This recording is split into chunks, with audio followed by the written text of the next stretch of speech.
live discussion. As I'm sure you can notice straight away, we are down a person this evening, unfortunately. Erica sends her apologies. She's feeling a little bit under the weather.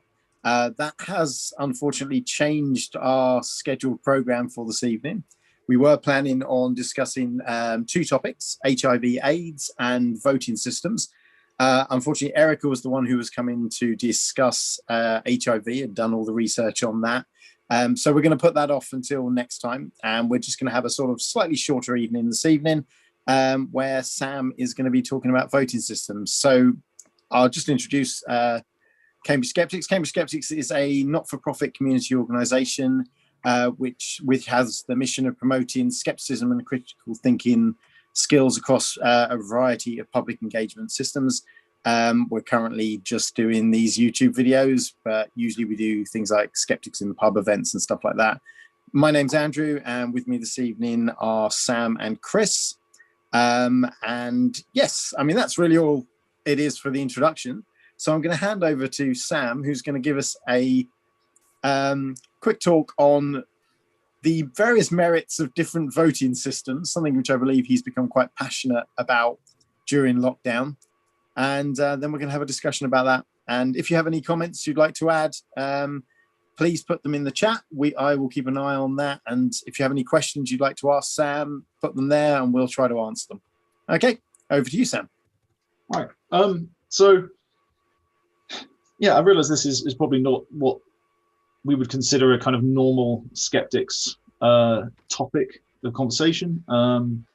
Generally, we steer more on the science side of science and promoting science and critical thinking.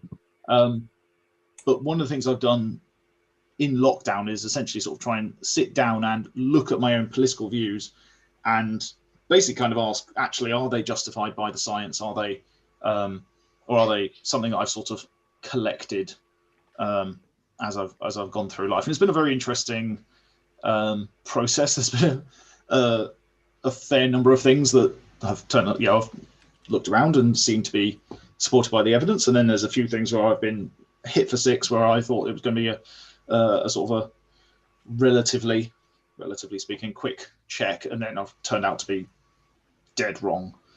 But one of the things I have gotten very interested in is voting systems, kind of meta politics, not so much what you believe, but how you select the people who are going to represent you. And we generally in the UK, certainly for the House of Parliament, use the first past the post system. And I think, as far as I can tell, you look at any expert on this subject, and they all agree first past the post is pretty rubbish in terms of being a way to a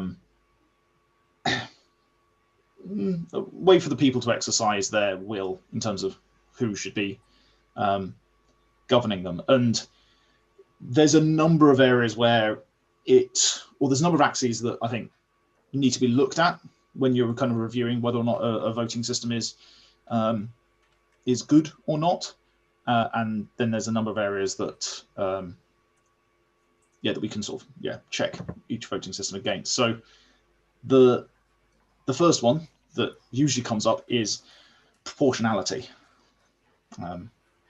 So how closely the makeup of Parliament matches the makeup of the voters.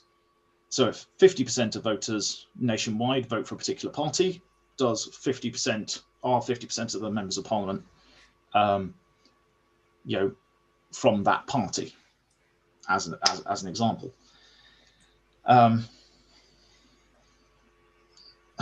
As a rule, the answer to that is no. The larger parties are overrepresented, at least relative to the smaller parties. But there are other things that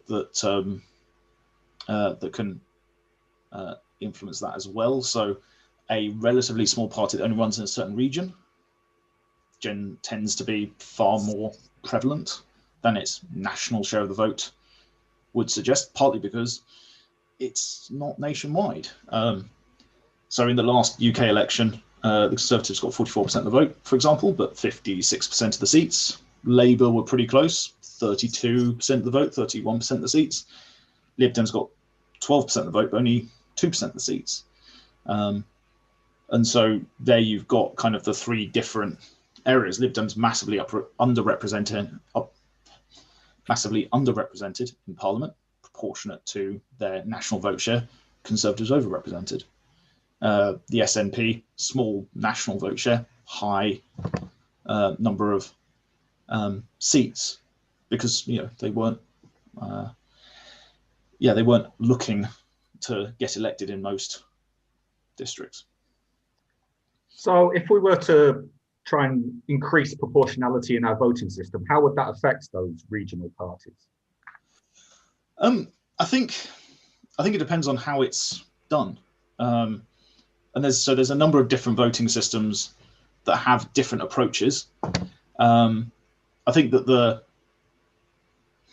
the fairer ones would generally be closer, and there is the possibility of just having a national vote with no local ties, and you just have all the parties have big long lists of candidates, and if you get 50% of the vote, you get 50% of the seats, and you just pull the first 50% of the candidates that you've.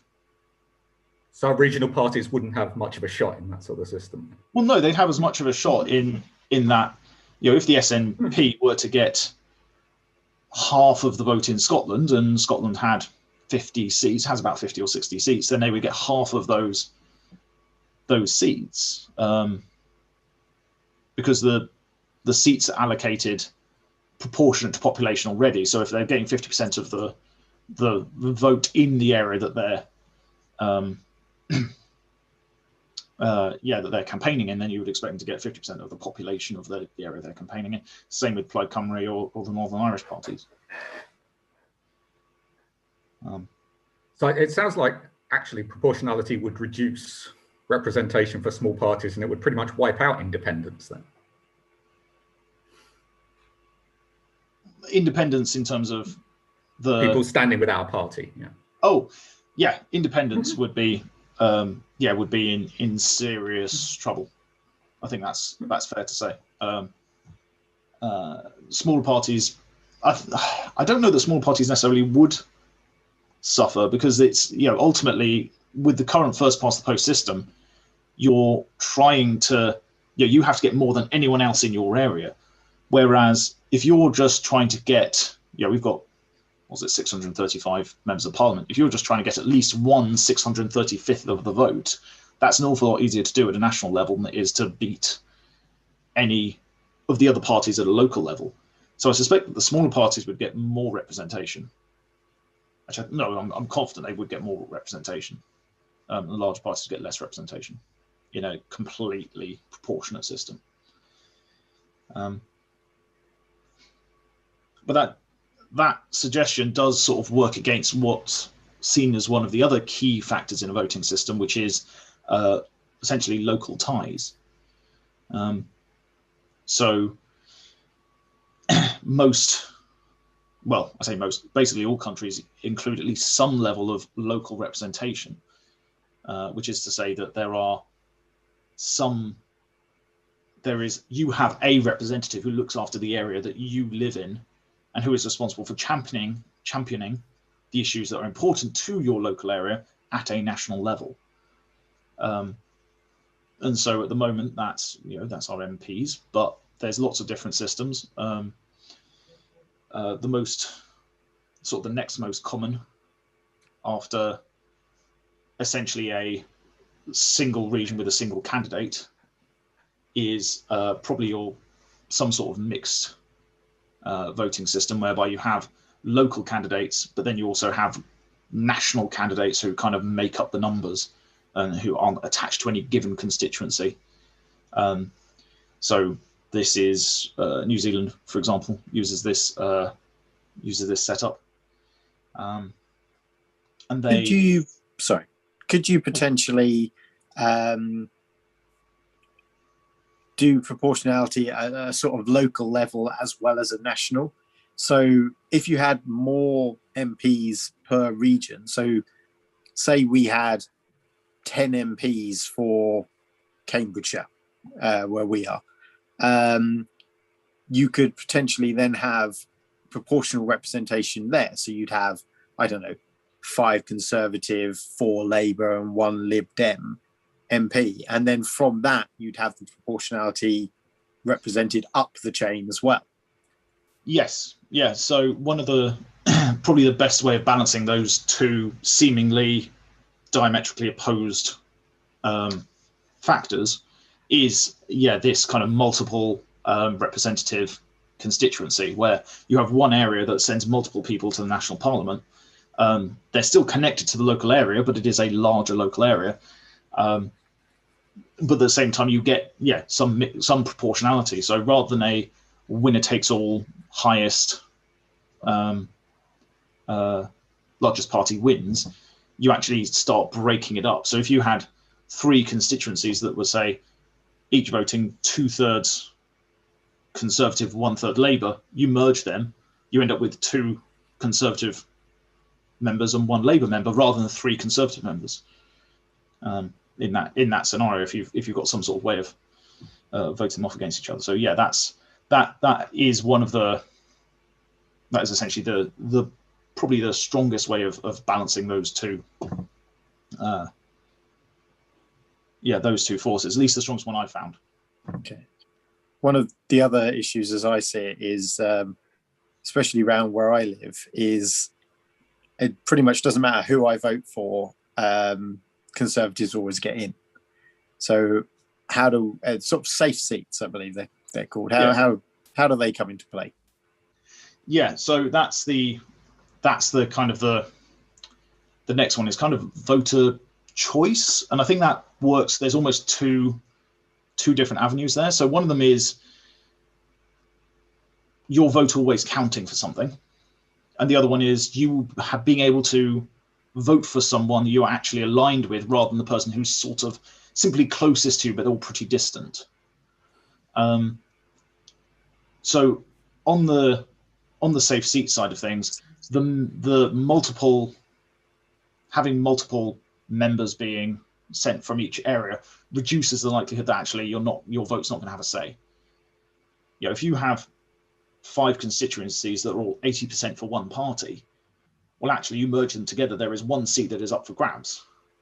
That 20% is probably there, but actually maybe you could swing it so that 20% could turn into just enough, because you don't have to get to 40%, you just have to get to 30% in order to steal that extra seat.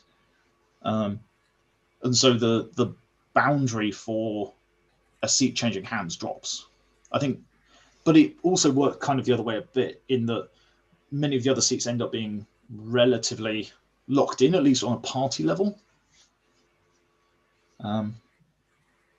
But yeah, there is definitely definitely an issue with safe seats in areas that are overwhelmingly in one direction. So at the last election, one candidate got slightly over 80% of the vote in their local constituency. That's not being overturned anytime soon. There's a Labour constituency up in Liverpool, but it's that doesn't matter how you feel. That is going to be your MP, and even at a local level, if you don't like, even if you like the party, if you don't like that individual, you still don't have a choice. So safe seats, I think, are definitely an issue, and then also, voter, or sort of having a party that you align with is another one. So almost the flip side of safe seats are deeply, deeply competitive seats, where actually a candidate throwing their hat into the ring and taking 0.5% could see actually their side, or them, or the people that they agree with on to a great degree, lose the seat in favor of someone who they're diametrically opposed to.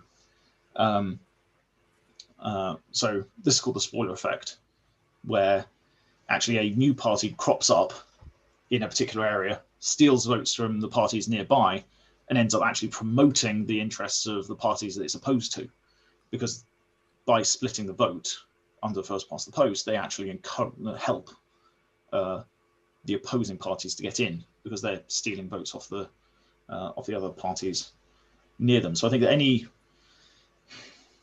the best voting system, I think, would not suffer spoilers. You know, if a new party pops up, it wouldn't hurt the parties around it. And I think that's a way as well of getting more choice, but also of allowing new ideas to sort of simmer up,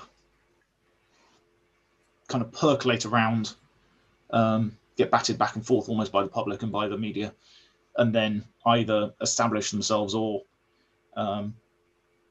slink away. Okay, so those are the three legs we need to balance here on this stool of democracy. Yeah, more or less. Proportionality, local representation, and voter choice, I think, really are the three main ones. I think there's some sort of lesser ones. So my thoughts are there should also be an element of honesty. In politics? Are you crazy? No, for the voters, not for the politicians. I don't think. Well, I can't have honesty. No, I'm not cynical enough yet to. But I think that what do you mean by honesty by the voters? Are you talking honesty by the voters in that the voters not tactical voting or? Well, that's kind of it. If you think of it almost like bidding, you don't put the bid in for what you think the item's true worth is. You try and read the room and figure out where everyone else is going to be, and then you put in a bid that you think is likely to. You know, if you only get one shot of bidding, so normally bidding goes back and forth, but if you can only submit one bid, you don't want to overpay for something, so you'll generally put in a bid that's below the value of the item. And that's not ideal. So there are ways in which that we can sort of. Is that not voter choice, getting the party that most aligns with our views? Well, that's.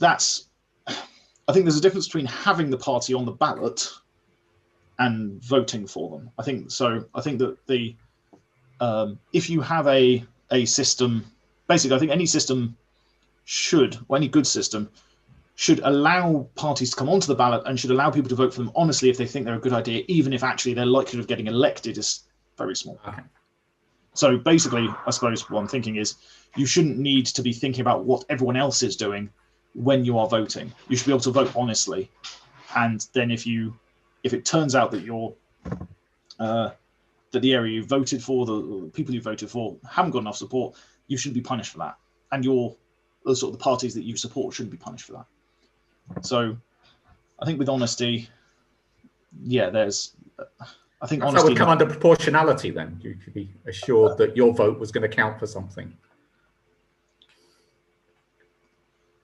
To an extent. I think it's more about knowing where voters' true kind of allegiance maybe lies, and maybe that's the wrong word. I mean, there's a lot of different models for voter behavior. The two main ones appear to be essentially the spatial model, in which you essentially are supposed to measure your distance from all the candidates on every single issue and then pick the candidate who is closest to you, and you can weight that by how important you feel the issues are. It's a very good model. It should basically encourage everyone to vote for the person closest to them. Unfortunately, there's very little evidence that it actually is how people act. There was a study that I came across which basically showed that actually liberal or conservative views had very little correlation with party affiliation in the US, which was interesting. It was a bit older, it was from the 90s, I think. But that's still a very curious finding. And so the second one is much more around identity, in that you sort of you draw your voting choices more from your identity and how the people like you seem to want to vote. So tribalism. Yeah, there's a certain amount of tribalism, some amount of sort of crowdsourcing, but you weight it by how similar you are to the other people. So someone who you have a very strong relationship with wants to vote in a particular way, you're much more likely to vote in that way than actually, if you sit down and nobody sits down and works out where they should vote. Well, some people do. People like me do, but not many people do. So there's obviously a number of different voting systems. You've mentioned a couple of them. How about you run through sort of the main ones, describe how they work, and give us your feelings on which ones are the better ones? Yeah. Well, So first past the post, I think it's the one that everyone is most familiar with. Essentially, it works by dividing the country up into constituencies. Each constituency elects one representative. All of the constituency representatives make up the elected body. And you vote by basically just going and putting down a single vote for a single candidate. And then you count it up and it's the most votes wins. That's very easy to understand. It has that going for it, probably more so than the others. It's easy to understand, but the proportionality is terrible. Among all of the different systems I've come across, it has the worst national proportionality. It's got strong local representation in that every area is almost by definition as small as possible and represented, or the area that is represented by a single person is as small as possible. So it's got very strong local representation. But there is a bit of an issue in that actually in a large number of constituencies, most of the people didn't vote for the person that ends up getting into power. And so they might not be comfortable bringing up the issues that they want championing. And it creates safe seats. It's pretty poor for voter choice and the sort of spoiler effect, and you have to do tactical voting essentially. Even if you like party A, if they're not electable in your area, you have to vote for party B. So that's probably the one most people are familiar with. Then you've got alternative vote, which there was a referendum for about 10 years ago. It's divided up basically in the same way as first past the post, but the way that you vote is different. So rather than putting a single tick by a single candidate, you rank the candidates in order of preference. And then when they're being counted up, you eliminate the bottom candidates in turn until at least one member gets at least 50% of the vote. So that's got better proportionality, but you could still waste a large number of votes. You could still end up having a candidate that actually nearly half of people don't want. It's got the same sort of level of strength of local representation, but you'd think that actually the relationship between the constituents and their representative would be a bit stronger, because you've got, you're more likely to have voted for them. You need at least 50% of people to have been happy for you to have been elected, rather than simply more than someone else. And voter choice, the spoiler effect are massively improved. You can vote honestly. New parties have the opportunity to pop up without stealing from local from other sort of parties in the same ideological space. So, my own feelings are this is a big improvement on first past the post. If you were to implement it in the UK, then there would likely be a shift away from the two larger parties towards smaller parties. You'd probably be more likely to have coalition governments, which are very common on the continent, less so in the US. But this is used in Australia, and they still end up with majority governments quite often. So it doesn't have to result in coalitions, but it is more likely to result in coalition. The next one we've got is a additional member system, or mixed member system. So this is used in the Scottish Parliament, as well as Germany and New Zealand. New Zealand has a very funky version of it, where they basically have votes set aside for the Maori population. But essentially, each country is divided up into constituencies as per usual. Each constituency elects one representative, but then there's a number of other seats that are held apart from the constituency seats. And when you vote, you go in and you select your local representative, and then you also select the party that you want to see represented at the national level. And then what they do is they count up all the constituency votes, and then count up all the party votes at a national level, and top up the MPs that have been elected with additional members from party lists until the national split of representatives looks like the national split of the vote, or as closely as possible as they can manage it. So if your party got 30% of seats but 40% of the vote, you'd get more members from this held out group than other parties would. This one has, more or less by definition, perfect proportionality, because that's the whole point of it. It is to top up the local elections with members until you reach proportionality. But it does have sort of weaker local representation. So it has the same weakness that first past the post has, in that you might disagree with your elected official, but larger districts. So that official is also then, if that representative is then looking after more constituents and therefore has to champion more issues. Voter choices may be a little bit improved because you have the possibility of getting onto these party lists. But most places that implement this, you have to reach a certain threshold in order to get any members at all. So in Scotland, for example, if you get less than 5% of the vote, I think it doesn't matter. If you get 4.9% of the vote, you get no one. 5% of the vote, you might get several people. And I think the honesty part as well also is improved a little bit, but it hits the proportionality on the head, but otherwise kind of misses the mark, in my view. And then the last one I was sort of planning to discuss was single transferable vote, which is by far the most complicated of the four. So what happens here is that people are divided up into, people are divided up into larger constituencies. So normally you'd have at least 5 people being represented, representing each constituency. And that constituency, you can elect multiple members from the same party. So that constituency, if it has 5 members, all 5 could, in theory, come from the same party. And the way that you vote is you go in and you rank everyone by preference in the same way that you would with all alternative vote.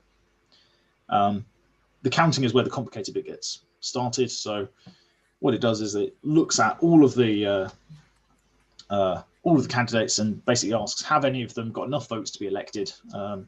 And the threshold is basically the number of votes divided by the number of candidates or positions plus 1. And so if someone has got enough votes in order to get elected, they get elected, and any excess votes they have are redistributed by the next choice. If no new candidates are elected, then the lowest ranked candidate gets removed and their votes are redistributed. So you kind of are shuffling almost from the top and the bottom at the same in order until people get elected. This one has some strengths to it. First off, any excess votes for any given candidate get redistributed, which is good. So there's no spoiler effect on the candidate level. But also because the worst performing candidates get removed and their votes redistributed, there's also no kind of there's no spoiler effect for less popular candidates, less popular parties. So it allows new parties, new positions to rise, to challenge, which is good, but also allows you to select within party candidates. So if, for example, a party puts forward several candidates, actually they have the capacity to, the voters have the capacity to select which of the candidates they want. And so whilst the seat might be safe on a party level, or there might be safe seats on a party level, there's not on an individual level. So when you got enough votes, all the other votes for you go to the second choice, was it? Yeah. So what if they do something like they did in the American election, where they count in-person votes first and mail-in votes second, you're going to end up with an uneven distribution of those second votes. Yes. Yeah. So the way it gets done is it's more like a proportion of them gets voted, gets put to the next one, if that makes sense. So, okay. So if you get 120% of what's needed, then like, what is it? Yeah, if you let's say you get 125% of what's needed, that's 25% more than you need, and so 20% of all of those votes that you need are excess, and so you would attribute one. So they choose 20% at random. Yeah. Okay. Yeah. So you can't start counting until all the votes are in. Right. But it's far more proportional. Got that going for it. It still has local representation, and whilst the constituencies are larger, as we saw with the mixed member system, actually you're far more likely to have someone with which you agree that you can go to. So it's sort of, there's pros and cons from a local representation point of view. It allows much better voter choice, massively improves the spoiler effect, and allows sort of voter honesty. So this is, for me, I think the best voter system. And Erica, if she was here, would be rolling her eyes because I've been harping on about it for about the last 9 months. So going back to those three legs, how do you prioritize them? Which one's most important? Which one's least important for you?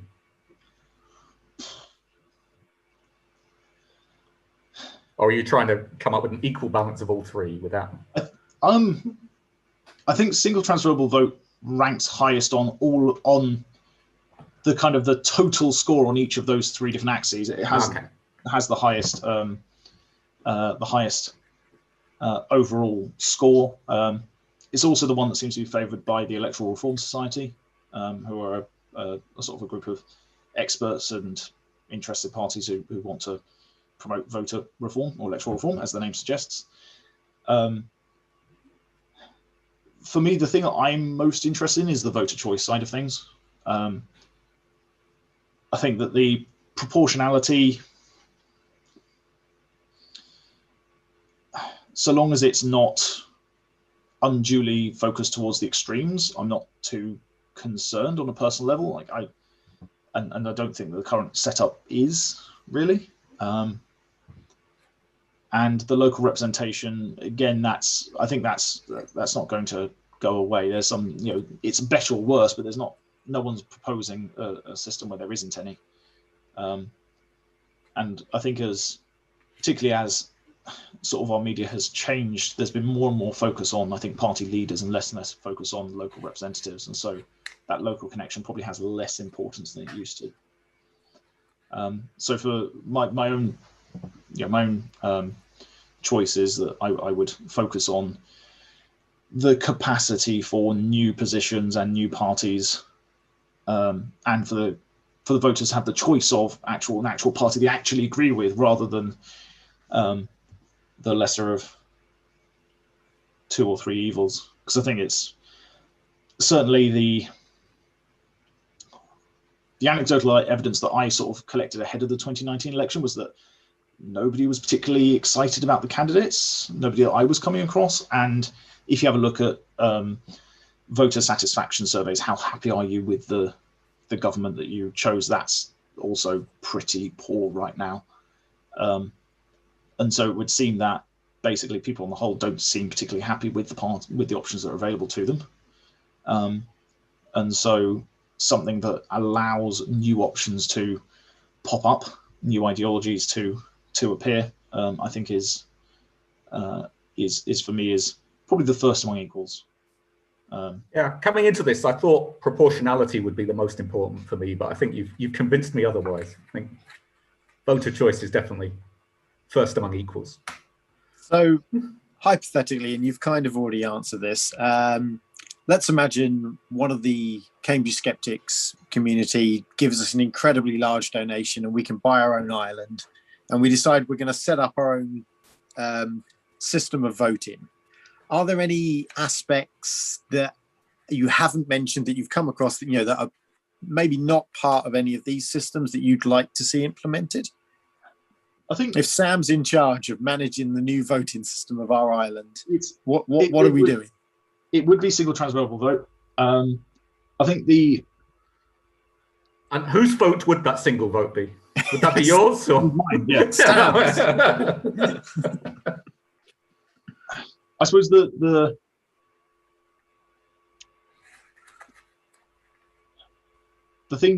other things that I suppose be concerned about, maybe is not quite the right word, but focused on, would be essentially the capacity for it to be manipulated. But that doesn't feel like that's a voting system question. That's much more of a media and watchdog kind of question. So the current first past the post system, you could in theory pop up a candidate who actually you position to be opposite you in order to steal votes and split the vote from other candidates. There's no real evidence of that happening in the modern age in the UK, but there's nothing to, at the moment, there's nothing to stop that from happening. And I'm not saying it would be effective, but there have been cases of ousted MPs continuing to run in their constituency, who've been booted out of their party, splitting the vote, and opposing parties getting voted in. That's relatively common when the ousted MPs do stand, and so I would. The other flip side of this, yes, is okay. Here is a voting system. Now let's make sure that actually the discourse around influencing the voters on who to select is fair and truthful. I think that's the